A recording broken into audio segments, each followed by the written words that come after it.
कोल्हापूरच्या कागल मतदारसंघात शरद पवार हसन मुश्रीफांविरोधात नवा डाव टाकण्याच्या तयारीत आहेत। शरद पवारांकडून भाजपच्या समरजित घाटगेंना उमेदवारीसाठी संपर्क करण्यात आल्याची माहिती सूत्रांनी दिली आहे। पाहूयात। एकाच एक होऊ दे, तिरंगी होऊ दे, चौरंगी होऊ दे, मी आमदार होणार आणि राज्यात मंत्रिमंडळामध्ये आहे। तिथं भविष्यामध्ये कागलमधला आमदार हा महाविकास आघाडीचाच असेल याची आम्हाला खात्री आहे। माझ्या या विधानसभेच्या निवडणुकीत बळकटी प्राप्त होईल आणि मला हत्तीचं बळ मिळेल। हा निर्णय अचानक का घेतला हे बाबत संभ्रमातच आम्ही पडलेलो आहे। कोल्हापूरच्या कागल विधानसभा मतदारसंघात शरद पवार नवा डाव टाकण्याच्या तयारीत। भाजपच्या समरजित घाटगेंना उमेदवारी देण्यासाठी पवार गटाकडून संपर्क साधण्यात आल्याची माहिती सूत्रांकडून मिळाली आहे। दरम्यान शरद पवारांनी टाकलेल्या या डावानंतर भाजपमध्ये खळबळ उडाली आहे। माझं काय समजलेलं आहे, अजित पवार गट घड्याळ चिन्ह माझा प्रचार सुरू झालेला आहे। माझ्याविरुद्ध कोण आणणार आहे मी याची चिंता करत नाही, हे आधीच सांगितलेलं आहे ना। सहा निवडणुकीमध्ये फक्त तिरंगी 2 वेळा झालेली आहे, 4 वेळा एकाच एकच लढत झालेली आहे। एकाच एक होऊ दे, तिरंगी होऊ दे, चौरंगी होऊ दे, मी आमदार होणार आणि राज्यात मंत्रिमंडळामध्ये आहे। शरद पवार साहेब, उद्धव साहेब आणि काँग्रेसची वरिष्ठ मंडळी ही सगळी बसून आपल्याला इंडिया आघाडीचे आमचे काय असतील, आमचे महाविकास आघाडी आमचे समर्थक असतील, हे मिळून जो निर्णय घेतील तो सगळ्यांनी स्वीकारायला लागेल आम्हाला। आणि तो निर्णय योग्य असेल तिथं भविष्यामध्ये कागलमधला आमदार हा महाविकास आघाडीचाच असेल याची आम्हाला खात्री आहे। दरम्यान शरद पवार ज्या समरजित घाटगेंना मुश्रीफांविरोधात निवडणुकीच्या मैदानात उतरवण्याच्या तयारीत आहेत, ते समरजित घाटगे आहेत कोण, पाहूयात। कोण आहेत समरजित घाटगे? समरजित घाटगे हे भाजपचे कोल्हापूरचे माजी जिल्हाध्यक्ष। समरजित घाटगे श्री छत्रपती शाहू दूध आणि ॲग्रो प्रोड्युसर या कंपनीचे विद्यमान अध्यक्ष, पुणे गृहनिर्माण व क्षेत्र विकास मंडळाचे म्हणजेच म्हाडाचे माजी सभापती आहेत। 2019 मध्ये कागलमधून समरजित घाटगेंनी मुश्रीफांविरोधात अपक्ष निवडणूक लढवली होती। समरजित घाटगे देवेंद्र फडणवीसांचे निकटवर्तीय आहेत। शरद पवार गटाकडून विधानसभेसाठी समरजित घाटगेंना संपर्क केला गेल्याची सूत्रांची माहिती आहे। मात्र समरजित घाटगेंनी शरद पवारांचा प्रस्ताव अद्यापही स्वीकारला नसल्याची माहिती आहे। शरद पवार हसन मुश्रीफांविरोधात कागलमधून एक तगडा उमेदवार देण्याच्या तयारीत आहेत।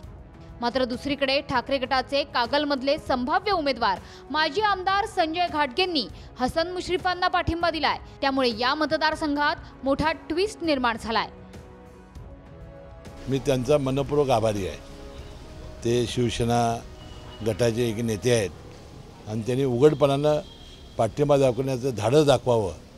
मला वाटतं यामुळेच माझ्या या विधानसभेच्या निवडणुकीत बळकटी प्राप्त होईल आणि मला हत्तीचं बळ मिळेल। मला माहिती होतं की बाबा ते मातब्बर आहेत, ते असू दे, त्यांचे चिरंजीव असू दे, कारण उमेदवार आम्हाला सक्षम उमेदवार आमच्या लोकसभेला होते ते। परंतु महाविकास आघाडीचे जे वरिष्ठ नेत्यांनी निर्णय घेतला आणि छत्रपतींना ती उमेदवार दिली। त्यांनी सुद्धा खूप प्रयत्न केले, त्यांनी कष्ट केले, सगळे केले त्यांनी, आणि तिथं त्यांना मानणारा वर्ग सुद्धा आम्ही सुद्धा त्यांना मानतोय। परंतु हा निर्णय अचानक का घेतला हे बाबत संभ्रमातच आम्ही पडलेलो आहे। 2019 कागल विधानसभेत झालेल्या तिरंगी लढतीत हसन मुश्रीफ यांनी समरजित घाटगेंचा पराभव केला होता। 2019 कागल विधानसभेत हसन मुश्रीफांविरोधात अपक्ष उमेदवार समरजित घाटगे आणि ठाकरे गटाचे उमेदवार संजय घाटगे हे मैदानात होते। दरम्यान या निवडणुकीत हसन मुश्रीफांचा विजय झाला तर अपक्ष समरजित घाटगे आणि संजय घाटगे यांचा पराभव झाला होता। एकीकडे शरद पवार महायुती विरोधात डाव टाकतायत, तर दुसरीकडे फुलंब्रीच्या जागेवरून महायुतीत वाद पेटलाय। फुलंब्रीत सध्या भाजपचे हरिभाऊ बागडे हे विद्यमान आमदार आहेत। मात्र हरिभाऊ बागडे राजस्थानचे राज्यपाल बनताच शिंदे गटाकडून फुलंब्री मतदारसंघावर दावा सांगण्यात आलाय।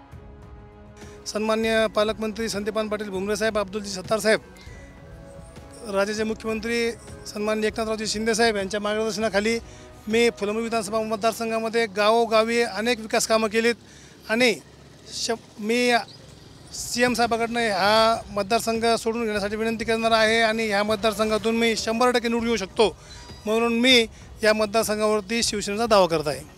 इकडे मुंबईतही शिवडी विधानसभेवरून वातावरण तापलंय। मनसेनं शिवडीतून उमेदवारी जाहीर करताच ठाकरे गटाकडूनही उमेदवारांची चाचपणी सुरू झाली आहे। अजय चौधरींसह इतर उमेदवारांची चाचपणी ठाकरे गटाकडून सध्या सुरू आहे। शिवडीसाठी विधानसभा मतदारसंघाकरता ठाकरे गटाकडून चाचपणी. अजय चौधरी हे शिवडी विधानसभेतून 2014 पासून निवडून येत आहेत. यंदा ठाकरे गटाकडून अजय चौधरींसह इतर उमेदवारांचीही चाचपणी सुरू आहे. मातोश्रीवरील बैठकीत 2 ते 3 उमेदवारांबाबत चर्चाही झाली आहे. अजय चौधरींसह सुधीर साळवींच्याही नावावर चर्चा झाली आहे. सुधीर साळवी हे लालबागच्या राजा मंडळाचे माजी अध्यक्ष आहेत. आगामी विधानसभेच्या पार्श्वभूमीवर प्रत्येक पक्षाकडून तयारी करण्यात येते. दरम्यान कोल्हापुरात शरद पवार मोठी खेळी खेळण्याच्या तयारीत आहेत. त्यामुळे पवारांची ही खेळी कितपत यशस्वी होते हे पाहणं महत्त्वाचं ठरणार आहे. Bureau report TV9 Marathi.